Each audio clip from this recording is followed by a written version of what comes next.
dijaga ya, tolong ditanam juga di usahanya masing-masing, apa yang bisa dilakukan ya. Teman-teman harus punya bisnis yang punya value begitu ya. Nah, kemudian lanjut, ini mirip yang tadi.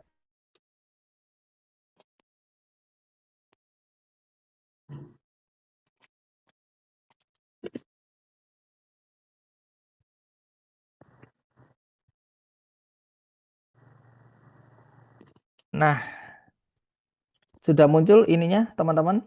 Tahun-tahunnya sudah jelas belum ya? Sudah jelas. Oh, sudah jelas ya. Ini di tempat saya kok kurang jelas. Oke, teman-teman. Ini contoh contoh ya, contoh blueprint ya, teman-teman ya. Contoh blueprint yang teman-teman coba pelajari ya. Kita belajar sama-sama di sini ya.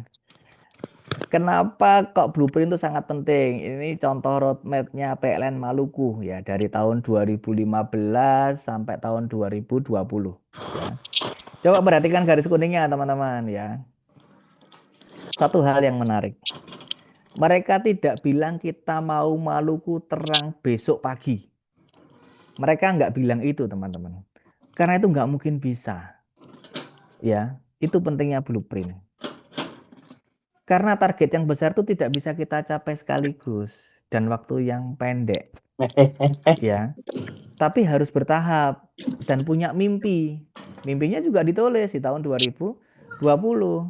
Apa saja sih yang mereka lakukan? Mereka punya blueprint. Ya, yang pertama 2015 mereka ada kondisi awal ya. Kemudian 2016 itu kita lihat ada yang namanya perbaikan dasar ya.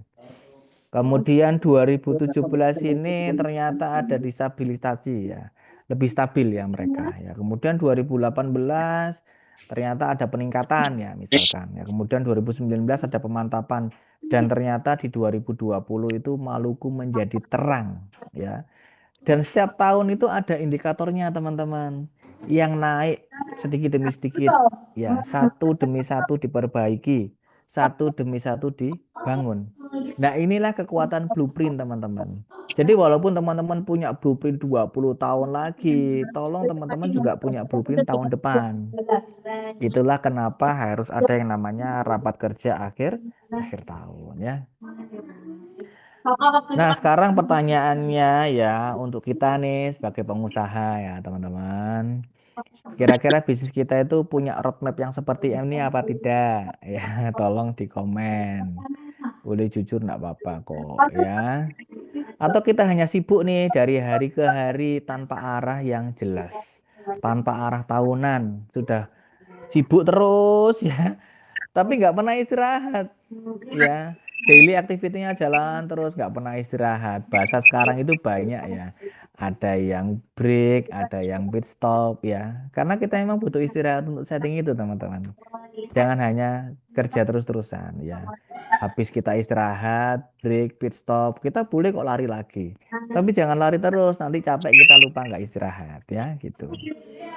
Kemudian kita harus tahu nih apa yang dibangun tahun depan ya, apa yang dikejar tahun depan dan kita juga harus punya target 3 tahun lagi, 5 tahun lagi seperti apa ya, karena banyak bisnis itu teman-teman stagnan itu bukan karena tidak punya potensi ya sebenarnya ya, tapi karena nggak tahu nih langkah apa yang harus dikerjakan dulu. Akhirnya semuanya dikerjakan padahal belum waktunya ya, tapi nggak ada yang selesai akhirnya begitu ya. Jadi dari contoh ini PLN itu bisa menerangi Maluku ya, bukan karena mereka itu hebat ya, tapi mereka itu punya roadmap yang jelas dan dikerjakan dengan konsisten begitu ya. Nah, kalau perusahaan besar bisa masuk dengan roadmapnya, tentunya perusahaan kita itu pasti bisa ya. Semangat ya teman-teman ya. Nah, lanjut ini di goal, rasanya sudah dijelaskan banyak orang ya, goal seperti apa. Ya, kalau bisnis Itu itu tinggal kita. seperti anak yang sudah tumbuh ya, Bahasnya sebenarnya orang sini. kita itu harus tahu nih goal kita itu 1 tahun ke depan bagaimana, 3 tahun ke depan bagaimana, dan 5 tahun ke depan bagaimana. Kemudian ingin punya berapa cabang ya di tahun keberapa, ingin punya omset berapa di tahun berapa, ingin menggaji tim berapa banyak dan menjadi berapa rupiah layaknya, itu juga harus tuliskan salah satu goalnya. ya. Karena dengan goal yang jelas itu teman-teman tahu nih apa yang menjadi paling penting dan prioritas, dan energinya tidak bocor karena mengerjakan sesuatu yang tidak urgent, ya. Dan tim teman-teman itu bisa bergerak bersama ke arah yang sama begitu. Nah, kemudian ini pendetailannya ya. Jadi ada dua pertanyaan nih ya, dua pertanyaan yang harus teman-teman jawab ya. Jadi sebenarnya rumusan goal itu ada dua. Yang pertama itu adalah pencapaian apa sih yang sebenarnya teman-teman harapkan ya, secara kualitas ya itu bisa tercapai di tahun ini misalkan.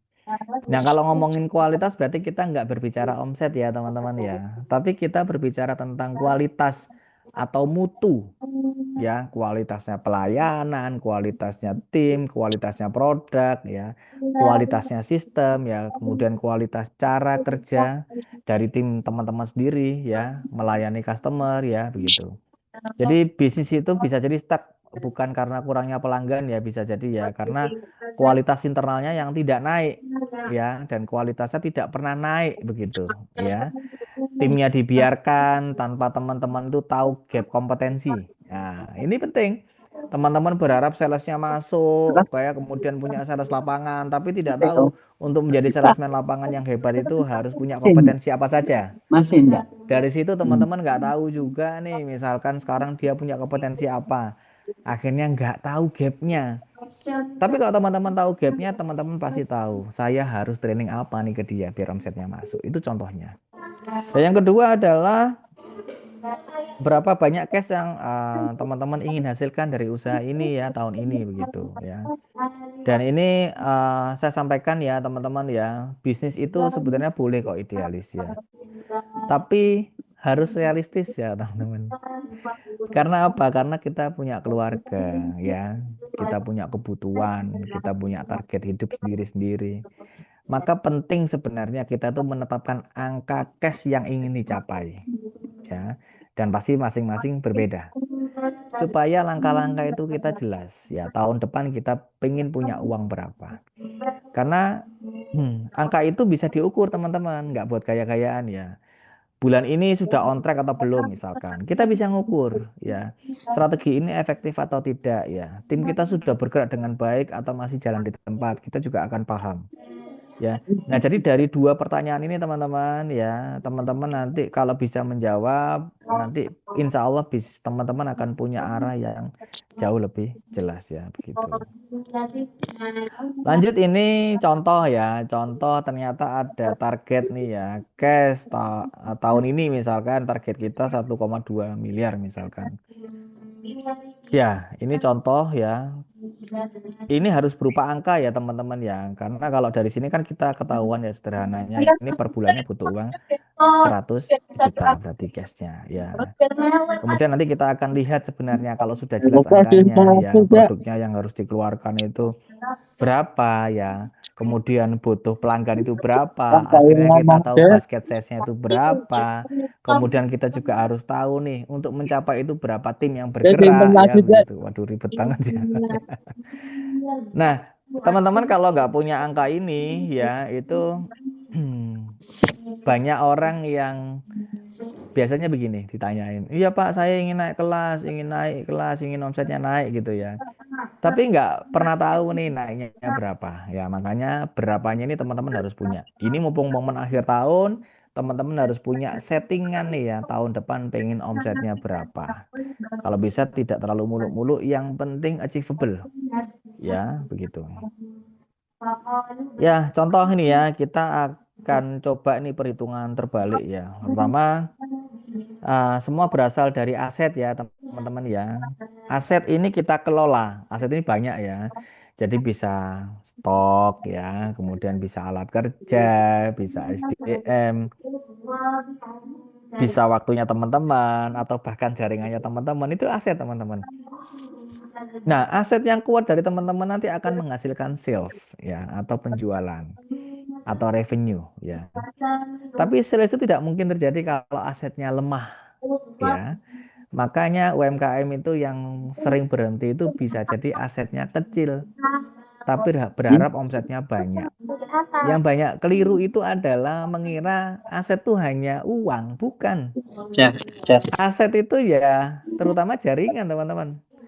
Ya, coba teman-teman sekarang kalau lagi ada masalah ya, amit-amit naudzubillah min dzalik ya. Kira-kira butuh uang 5 juta. Ada nggak orang yang bisa percaya sama teman-teman hari ini bisa ngutangi 5 juta? Contohnya seperti itu. Ada juga yang bisa nggak kalau butuh uang 100 juta tiba-tiba malam ini langsung ditransfer, punya nggak teman yang seperti itu? Atau bahkan 500 juta misalkan, punya apa tidak? Nah, itu kualitas teman-teman yang ada di jaringan atau circle-nya teman-teman. Dan itu adalah aset, teman-teman. Ya, jadi aset itu tidak hanya uang ya, teman-teman. Kalau kita berhenti aset itu hanya uang ya, kita juga nggak bisa berkembang ya, teman-teman ya, begitu. Nah, kemudian sales ya. Dari sales kita akan menghasilkan dua hal, teman-teman. Ada yang namanya profit dan ada yang namanya HPP ya. Jadi contoh nih ya, harga produknya 1 juta misalkan, marginnya 20% ya. Ya, artinya adalah kalau profit kita 2 miliar dalam 2 tahun ya, maka omsetnya teman-teman itu harus 10 miliar setahunnya. Ya, karena 8 miliarnya berupa HPP begitu ya. Ini di sini paham apa tidak? Coba teman-teman anu dulu karena sudah mulai berhitung. Bisa komen mungkin teman-teman. Oke, apa mungkin break dulu? Nah, sudah 5 menit mungkin biar jenengan minum-minum dulu atau gimana? Iya, boleh, boleh, boleh. Bila ada Siap. info-info ya. Oke, Oke. baik teman-teman. Sekarang kita break dulu ya. Karena sesuai kaidah K3, keselamatan kerja dan juga kesehatan ya. Jadi di training itu ada K3-nya juga ya, teman-teman ya. Itu kita harus, terutama training online seperti ini, kita harus ada jeda ya, biar kita kepalanya tidak kaku gitu ya, karena kita harus natap monitor terus, fokus dengarkan. Nah, ini udah 45 menit lewat. Nah, jadi kita break ya, nggak lama, 5 menit aja. Plus ini saya minta, karena mumpung pesertanya juga sudah banyak, 58 orang, boleh nggak ini kita foto bareng dulu? Nah, buat dokumentasi ya. Nah, jadi syaratnya hanya simple saja, open cam sebanyak-banyaknya. Ya, jadi ini peserta yang termasuk yang paling banyak ya di materi pertemuan ketiga ya, bandingkan yang kemarin. Ya, coba. Silakan open cam. Ya, simple aja, jadi biar kita ada dokumentasi. Mungkin share screen-nya saya izin matikan dulu ya, atau gimana ya, Mas Yuda, mungkin dibantu. Jadi biar saya screenshot gitu. Sampun, Mas. Oke ya. Oke, kita absen dulu pakai 3 karakter. 1, 2, 3. Halaman pertama, sekarang halaman kedua. Ya. 1, 2, 3. Sekarang halaman ketiga. 1, 2, 3. Terakhir halaman keempat. Ya, 1, 2, 3. Oke. Nah, kalau sudah open cam semuanya ini kan cakep-cakep semua nih. Nah, ini biar tahu Pak Yudanya juga nyampaikannya lebih semangat. Jadi jangan dimatikan kameranya ya. Nah, dan kita sudah break ya, 5 menit cukup. Saya kira sudah bisa untuk dilanjutkan kembali. Pak Yuda udah siap? Oh, sudah ya, aku lagi ya. Dulu toh ya break ya. Iya, 5 menit aja. Iya, iya, iya, iya. Oke, Masih oke. ada 3 pertemuan lagi, 3 materi lagi ya. Ini 1 materi belum kelar ini ya.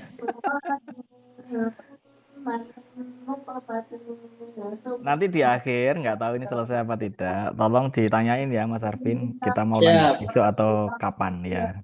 Karena saya juga nggak pengen buru-buru. takutnya nanti goalnya adalah mudah diterima. Ya, karena ada yang komen mulai ngebul keluar asap gitu ya. Ya oke, Bismillah teman-teman ya. Oke, senang sekali kalau teman-teman semangat ya. Kembali lagi ya teman-teman, dari tadi aset akan menghasilkan sales ya. Dan jangan berpikiran aset itu hanya berupa uang. Kemudian sales itu ternyata kombinasi antara HPP sama profit teman-teman. Contoh nih salesnya 10M ya. Bisa jadi HPP-nya 8M dan profitnya 2M misalkan ya. Nah, kemudian lanjut ya, profit itu adalah penggabungan antara cash sama biaya. Cash itu adalah sisa uangnya, teman-teman. Ya. Jadi kalau tadi profit itu sebenarnya margin ya, teman-teman. Bukan net profit tapi margin ya. Cash dan biayanya. Jadi profit itu belum tentu menjadi cash ya, karena masih ada biaya di situ. Contoh nih, kalau teman-teman tadi menargetkan nih cashnya 1,2M dan profitnya 2M, ya berarti biaya operasional 800 juta. Sederhananya seperti itu.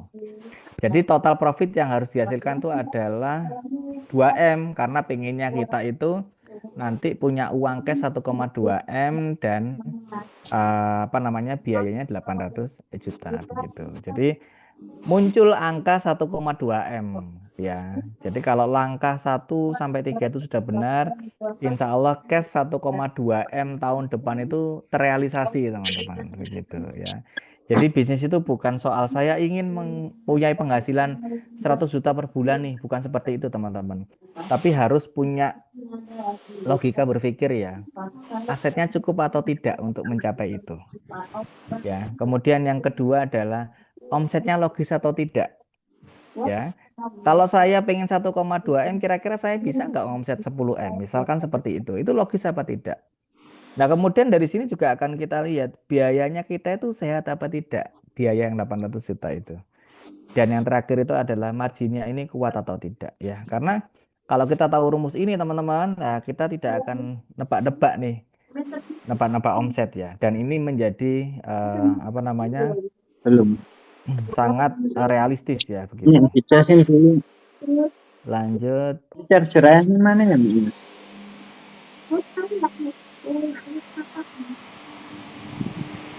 Oke, nah kita lanjut ke peraturan ya. Ada yang bocor Mas Arvin. Dong. Bisa di Saya nggak dapat mute ya. dari temen. Aman. Di Mas Arvin mungkin bocornya. Oh, kipas angin. Oke, pasangin. Siap. Sumuk rasanya Sidoarjo ya.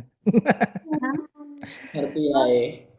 Nah, lanjut teman-teman ya. Setelah punya visi, kemudian target ya, punya angka lah ya minimal ya. Tadi punya nilai juga ya.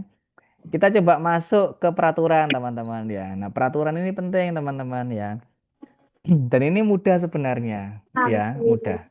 Kenapa penting? Karena peraturan ini sebenarnya bukan untuk membatasi ya teman-teman ya, tapi untuk mengamankan bisnis teman-teman dari resiko sebenarnya ya. Enggak. Di bisnis itu resiko itu pasti ada, dan boleh saya bilang banyak ya teman-teman, pasti banyak ya. Contoh nih, resiko stok hilang ya, resiko uang tidak kembali, apalagi di usaha saya itu yang punya piutang ya ke beberapa toko ya.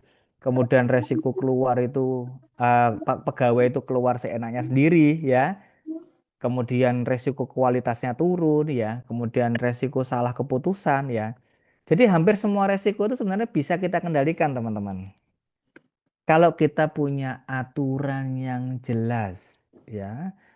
Gimana caranya Mas bikin aturan yang jelas itu, isinya seperti apa? Ya saya usahakan menyampaikan dengan cara sederhana. Begini. Jadi apa yang teman-teman inginkan itu jadikan aturan. Sekali lagi saya ulangi ya. Teman-teman, apa yang teman-teman inginkan itu jadikan aturan. Dan apa yang tidak teman-teman inginkan itu juga dijadikan aturan. Ya, contoh, teman-teman ingin karyawannya itu datang tepat waktu nih. Nah, itu jadikan aturan. Bisa jadi kita nambahkan bonus untuk yang tepat waktu, bisa jadi kita dikasih punishment untuk teman-teman yang terlambat. Nah, kalau teman-teman ingin barangnya tidak hilang, harus punya peraturan SOP tentang stok. Nah, kalau teman-teman ingin pelanggannya itu dilayani dengan ramah, itu buat standar layanan, buat SOP-nya. Ya, SOP yang benar ya, jangan SOP yang kalau sama pelanggan harus ramah, itu SOP yang salah menurut saya.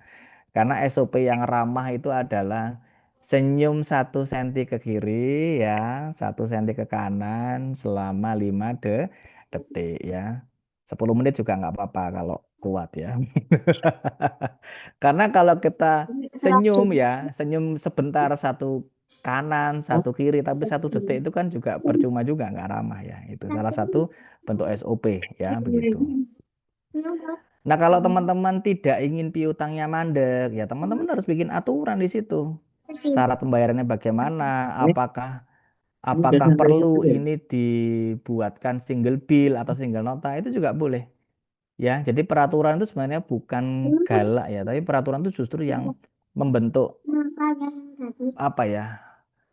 Sebagai bentuk kasih sayang kita ke bisnis kita, biar bisnis kita itu tetap Budget. lanjut tanpa menghadapi resiko yang fatal begitu ya. Karena kalau tanpa aturan tuh bisnis kita itu bisa jadi ya amit-amit ya, naudzubillah min dzalik ya, jatuh pelan-pelan teman-teman. Ya, karena kalau kita itu tidak tegas dengan peraturan begitu ya. Kemudian lanjut. Nah, ini action plan teman-teman. Jadi kita tadi sudah tahu aturan ya, maka tahap selanjutnya itu kita harus bikin action plan. Nah, ini juga penting tertulis di blueprint teman-teman ya. Bagaimana kita membuat aturannya ya. Contohnya gini ya, contoh sederhananya. Tanyakan ke diri teman-teman sendiri ya. Minimal tanyanya gini. Yang pertama, apa yang teman-teman ingin atur nomor 1 itu? Ya, nomor 2 itu apa yang teman-teman inginkan terjadi di bisnis? Ya, kemudian yang ketiga itu adalah apa yang tidak ingin teman-teman temui dalam bisnis atau yang terjadi dalam bisnis ya. Jadi semua jawabannya itu yang harus teman-teman tuangkan dalam aturan ya atau peraturan ya. Begitu.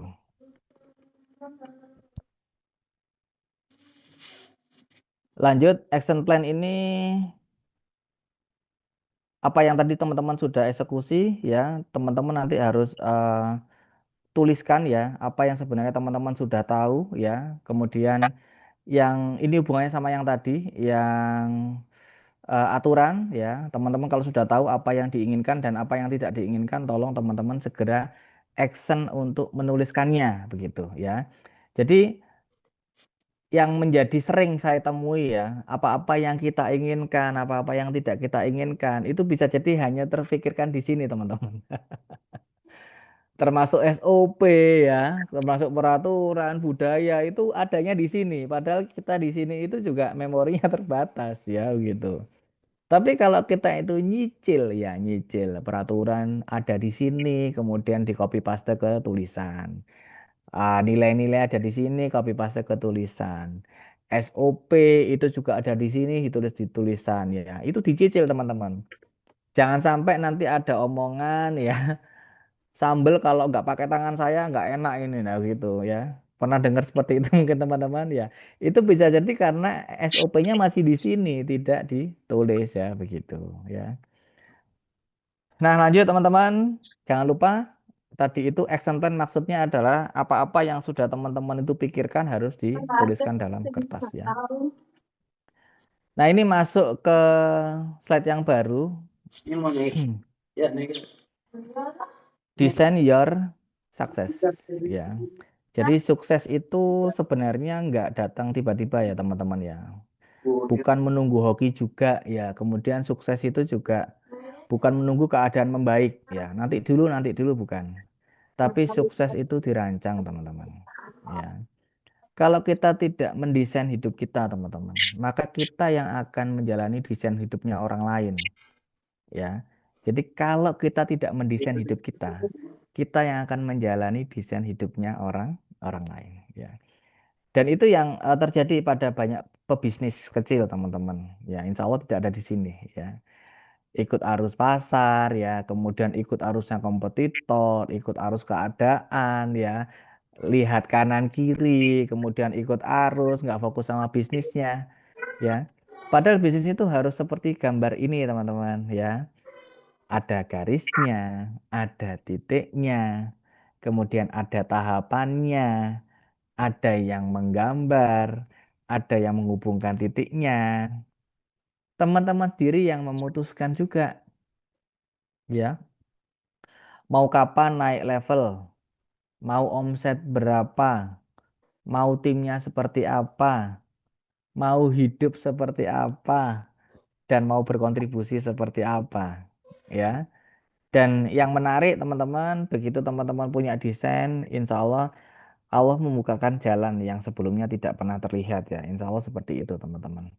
Karena Allah tidak minta kita sempurna sebenarnya, tapi Allah itu minta kita itu jelas ya dan bersungguh-sungguh terhadap apa yang sudah kita desain begitu ya. Jadi teman-teman jangan berbisnis dengan cara yang model jalan aja lah, jangan ya teman-teman ya. Tapi coba berbisnis dengan mode yang desain ya, termasuk membuat blueprint ini ya begitu.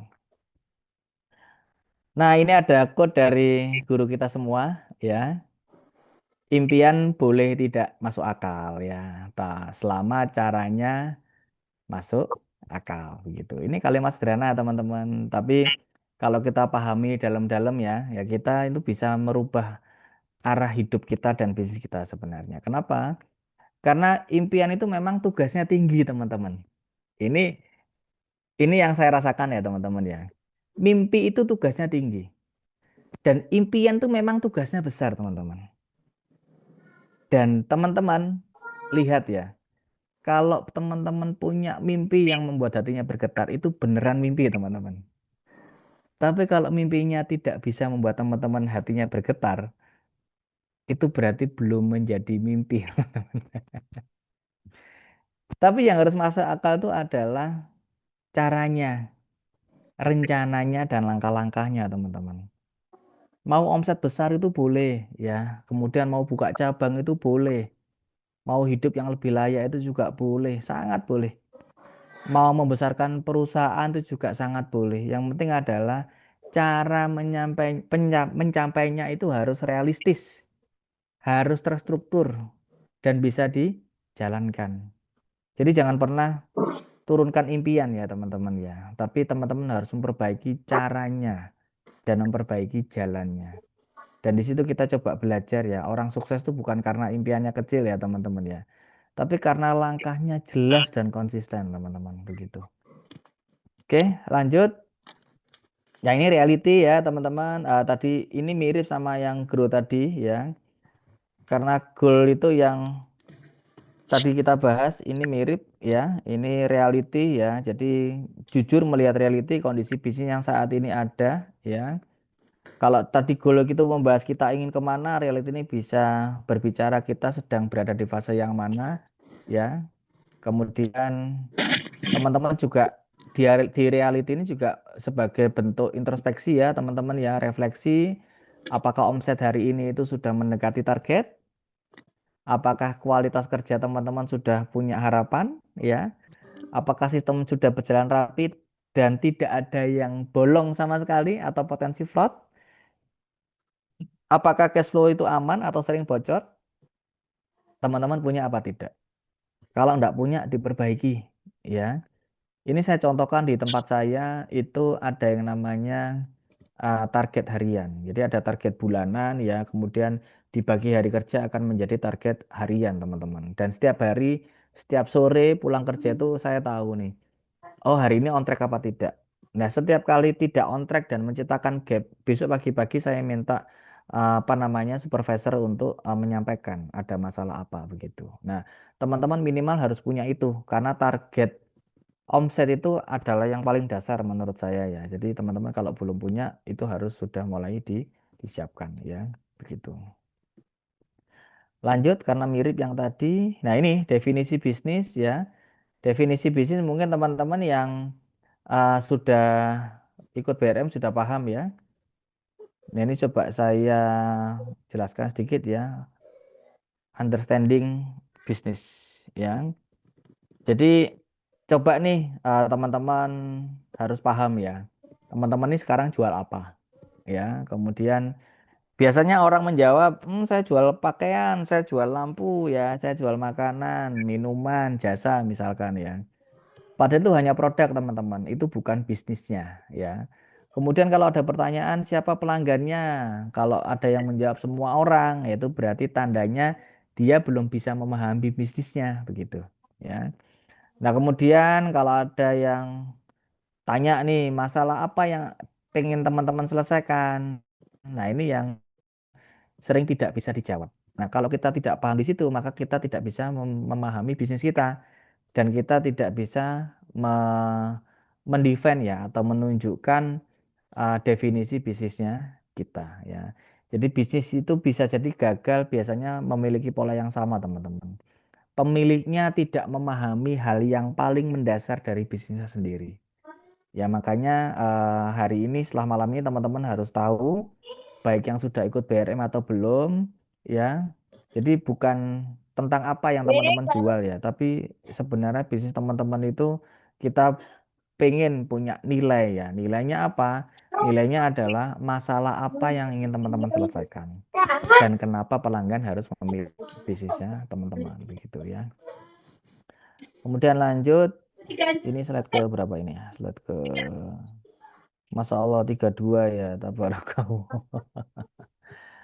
Ya, definisi bisnis ya, ini lanjut aja ya. Jadi Dinaikin dulu, Mek. ini ada laundry ya, full service 24 jam ya. Pada dasarnya usaha yang menghasilkan cash itu adalah teman-teman usaha yang menghasilkan cash dengan cara membantu ya, membantu orang-orang terutama mahasiswa yang tidak punya mesin cuci yang memadai ya. Dan kemudian tidak punya banyak waktu untuk mencuci bajunya sendiri. Kalau kita ngelihat definisi bisnis yang ini ya. Jadi intinya bisnisnya itu membantu mereka mencuci pakaian kotor secara praktis, cepat ya, biayanya juga terjangkau. Jadi tidak rumit ya teman-teman ya. Jadi harus jelas seperti ini ya. Ketika definisi bisnis itu sudah jelas, seluruh keputusan teman-teman itu mulai dari lokasi, kemudian harga, kemudian alat, kemudian promosinya, sampai dengan pelayanan, itu semuanya mudah diarahkan teman-teman. Karena kita sudah paham masalah apa yang akan kita selesaikan dan siapa yang kita bantu begitu. Jadi menurut saya definisi bisnis itu seperti pondasi juga ya. Jadi kalau pondasinya itu enggak jelas ya, bisnisnya juga enggak jelas. Tapi kalau pondasinya jelas, bisnisnya itu bisa gampang bertumbuh, insya Allah begitu teman-teman. Karena sudah tahu target marketnya dengan jelas ya begitu. Nah ini ilustrasi lain ya, definisi bisnis sama kayak tadi. Alhamdulillah materinya diulang-ulang ya. Ini saya skip-skip ya. Ini lanjut definisi bisnis. Yang pertama kita tahu nih target pasarnya atau konsumen ya. Jadi pertama tentukan dulu siapa orang yang kita mau bantu ya. Kemudian target pasarnya itu seperti apa? Karena tidak semua orang itu adalah konsumen kita. Kalau semuanya kita incar akhirnya kita tidak ada yang kena dan kita cuma capek aja ya. Kemudian ada yang namanya memenuhi kebutuhan atau memecahkan masalah ya. Setelah tahu siapa orangnya, pertanyaan berikutnya itu adalah mereka itu butuh apa atau masalahnya apa yang mereka hadapi begitu. Karena bisnis itu terjadi saat ada kebutuhan yang harus dipenuhi atau ada masalah yang harus diselesaikan ya. Sebenarnya cuma dua teman-teman.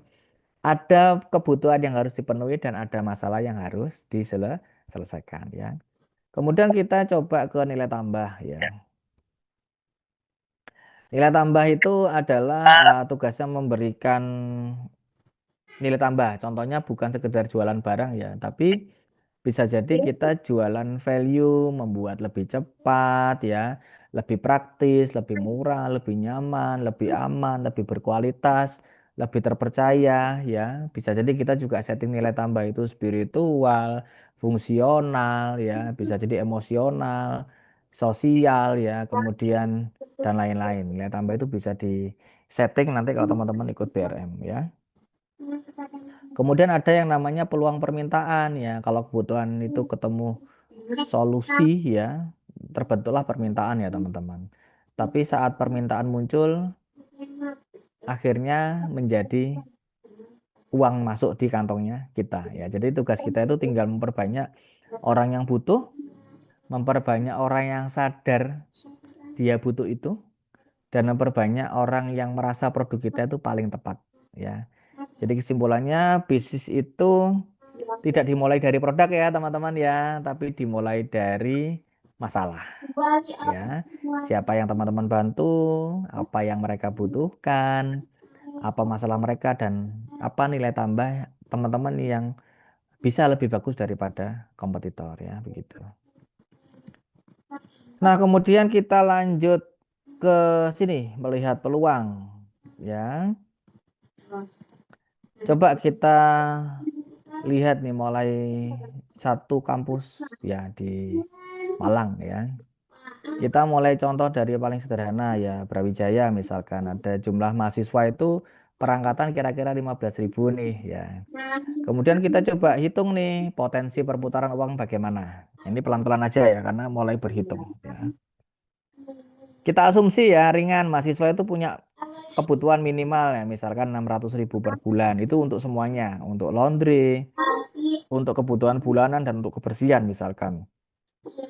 Maka perputaran uang di Brawijaya itu 600.000 rupiah dikalikan 15.000 mahasiswa atau sekitar 9 miliar per angkatan. Ya, dan rata-rata memang ada 5 angkatan di kampus ya. Ada yang lulusnya cepat 4 tahun ya, ada yang betah di kampus sampai 7 tahun ya. Ya contoh ada sekitar 5 angkatan aktif ya. Artinya punya potensi 9 miliar itu dikali 5 angkatan adalah 45 miliar. Itu dari satu kampus saja teman-teman. Dan kampus UB. Belum kampus yang lain. Padahal Malang itu punya banyak kampus. Dan Malang itu termasuk kota pendidikan dan let's say kita punya 10 kampus besar di situ. Berarti dari 45 miliar tadi dikalikan 10 kampus itu akan punya potensi pasar laundry dan kebersihan mahasiswa itu 450 miliar teman-teman. Dan coba kita ambil ya market share kecil aja. Kita nggak usah ambil banyak-banyak, nggak usah 10, nggak usah 5, bahkan nggak usah 2, 1 aja coba. Kalau dari angka 450 miliar tadi itu diambil 1% aja, itu kita bisa create 4,5 M per bulannya. Ini cara menghitung market size ya teman-teman. Bisa diilustrasikan juga di bisnisnya teman-teman. Ya, karena saya sering isi pelatihan, ketika saya coba untuk hitungkan sum sama tamnya, sama somnya, ya nanti di materi yang lain ya. Mereka kaget. Oh, ternyata potensi segini ya, Pak ya. Iya. Karena dia sadar ada potensi segitu dan biasanya pulang dari pelatihan menjadi lebih semangat lagi begitu. Jadi ini kesimpulan yang bisa membuat mata kita sebagai pengusaha itu terbuka ya gitu. Jadi ketika teman-teman masuk ke bisnis itu jangan langsung mikir berapa modalnya ya, berapa harga mesinnya, berapa harga sewa rukonya ya, tapi dimulai dulu dari besarnya peluangnya atau market size. Kenapa? Karena dari situ yang akan membuat teman-teman itu lebih bersemangat daripada sebelumnya. Ya, karena peluang besar itu membuat bisnis kita itu mudah. Dan peluang yang kecil itu membuat bisnis kita itu agak berat. Dan kita harus kerja keras. Tapi hasilnya kecil karena peluangnya atau market size-nya kita kecil. Dan bisa jadi ada banyak cerita teman-teman yang sudah paham sama market size, itu yang pindah haluan. Ya, begitu. Lanjut, nah ini contoh ya kebutuhan muslim ini saya nggak jelaskan ya teman-teman ya karena mirip ya biar kita skip aja. Wah ini kebutuhan muslim. Tapi cara penghitungnya sama sebenarnya kita itu di sini menghitung yang namanya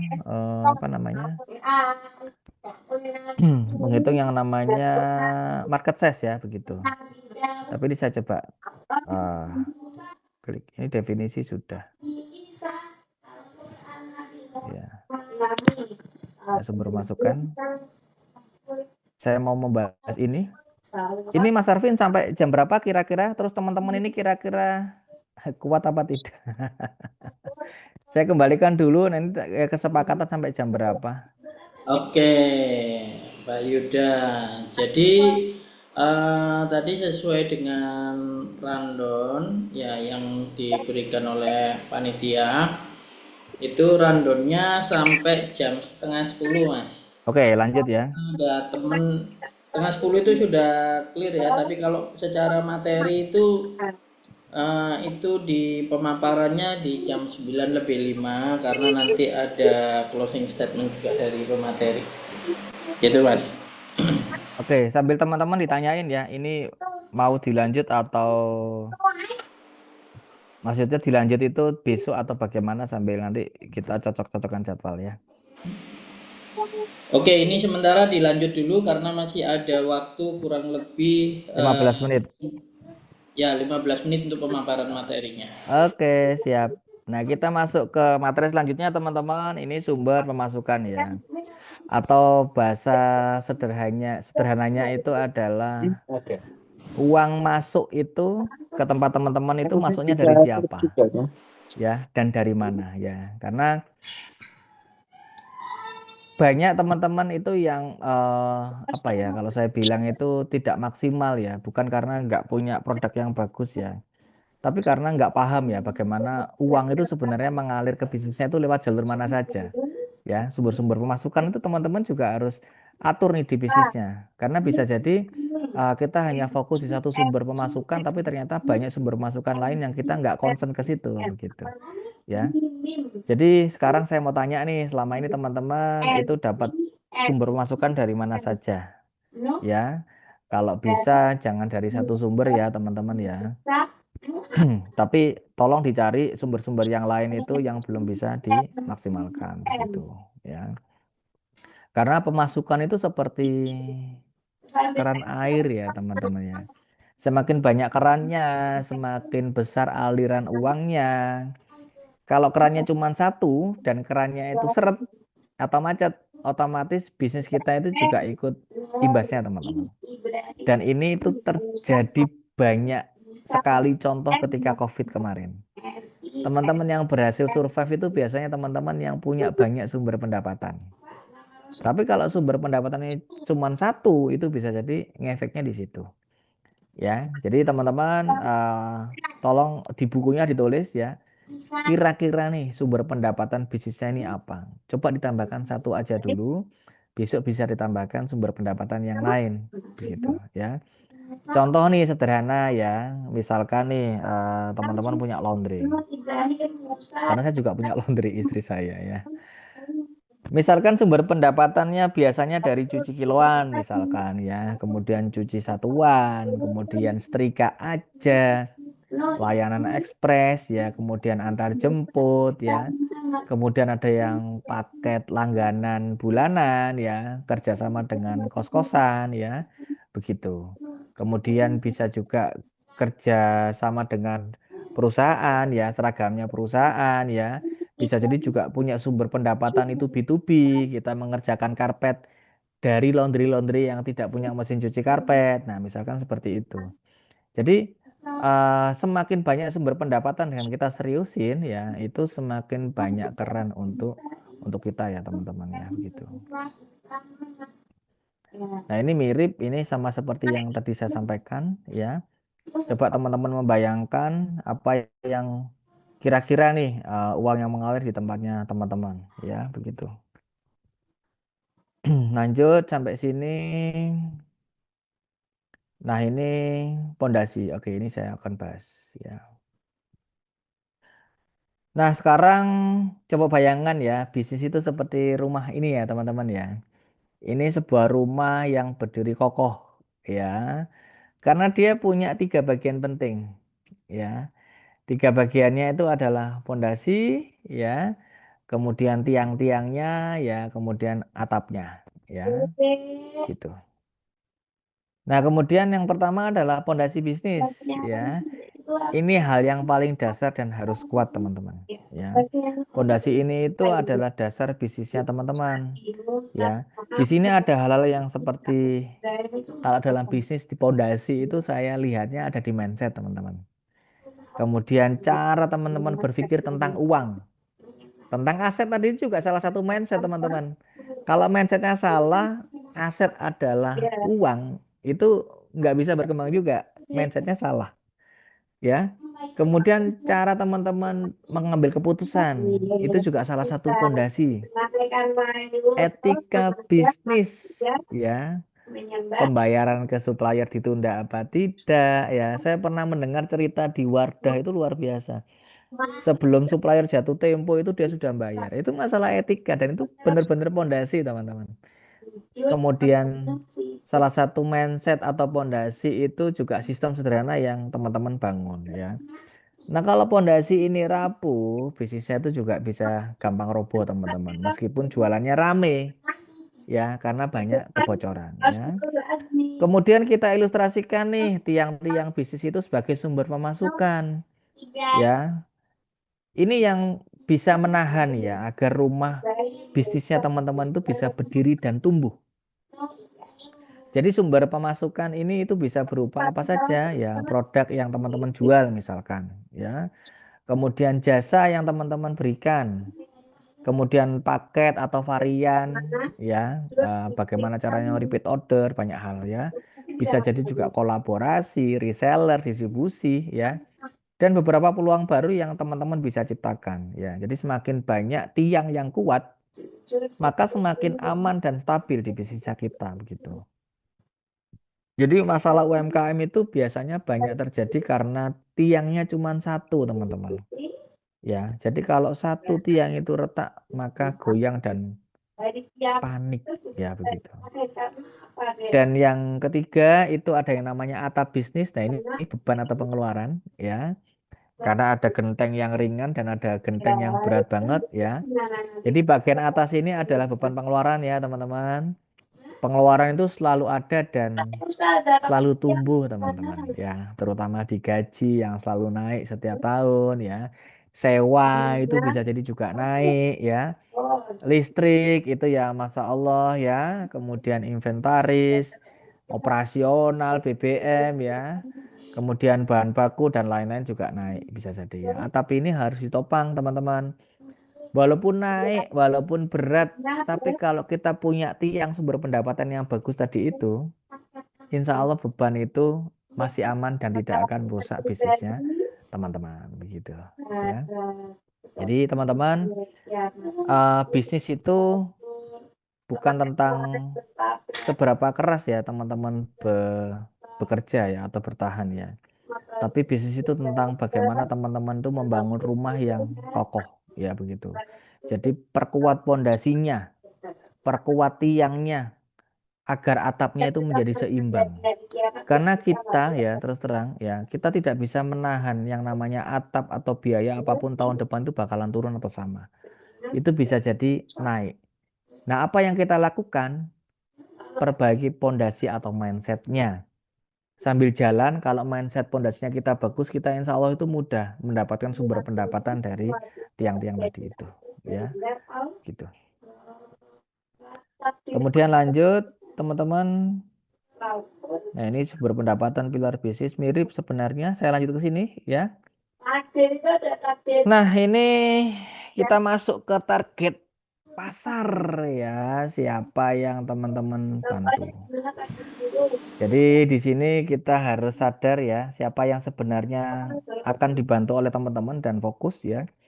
Karena bisnis ini itu bukan tentang produk, ya, tapi bisnis itu tentang membantu atau menolong orang tertentu, ya. Sekali lagi, menolong orang tertentu dengan cara tertentu, begitu. Dan mereka merasa benar-benar butuh. Jadi poin utamanya adalah kalau tanpa target market, ya, usaha teman-teman tuh bisa aja sumpek, ya. Karena banyak UMKM yang capek jualan, ya, tapi nggak laku-laku. Bukan karena produk, ya. Bisa jadi karena mereka itu tidak jelas. Mereka membantu siapa? Karena semuanya diawali dari produk, bukan diawali dari masalah dan siapa yang mereka bantu. Kayak kita mau nembak ya, nembak ya, nembak panah misalnya ya, atau memanah. Kalau targetnya nggak ada, kita cuma capek dan nggak akan kena. Ya, begitu. Nah, sekarang teman-teman tolong ditulis di buku ya. Tulis di buku, saya biasa menyampaikan ini kalau di materi di kelas ya. Ditulis siapa sih tepatnya orang yang teman-teman bantu. Bisa jadi mahasiswa, atau ibu rumah tangga, atau karyawan, atau pemilik toko, atau komunitas tertentu misalkan. Atau bisa jadi ada segmen tertentu yang teman-teman bisa fokuskan di situ. Ya. Kemudian yang kedua, apa yang membuat mereka itu butuh teman-teman di sini? Apa yang membuat mereka itu butuh sama teman-teman? Bisa jadi mereka butuh teman-teman karena mereka sibuk. Mereka nggak punya alatnya misalnya. Mereka nggak punya ilmunya. Atau mereka ingin nyaman. Atau mereka ingin cepat. Nah, itu salah satu hal yang teman-teman harus tuliskan. Apa yang membuat mereka itu butuh teman-teman. Ya. Kemudian yang ketiga nih. Apa perubahan hidup yang mereka dapat setelah membeli produknya teman-teman. Nah, ini penting juga. Contoh nih ya, lebih hemat ya, lebih praktis, lebih rapi, lebih aman ya, lebih percaya diri misalkan. Kemudian lebih mudah misalkan ya. Jadi target pasar itu sebenarnya bukan hanya data ya teman-teman ya, atau angka ya. Tapi target pasar itu adalah people ya, atau orang. Dan bisnisnya teman-teman itu baru bisa berjalan kalau teman-teman itu tahu, paham siapa sih yang teman-teman bantu. Masalah apa yang ingin teman-teman selesaikan. Dan tolong tiga-tiganya tadi itu teman-teman tulis dan benar-benar dicari tahu. Karena mereka itu butuh dibantu seperti apa dan perubahan hidup seperti apa yang mereka rasakan setelah teman-teman bantu begitu. Oke. Nah, kemudian lanjut. Ini sudah ya, ini mirip rasanya sama yang tadi ya. Saya jelaskan singkat ya. Ini siapa mereka itu, ini bukan sekedar ibu-ibu atau anak muda ya, tapi harus spesifik ya teman-teman ya. Misalkan di sini itu usianya berapa, kemudian gender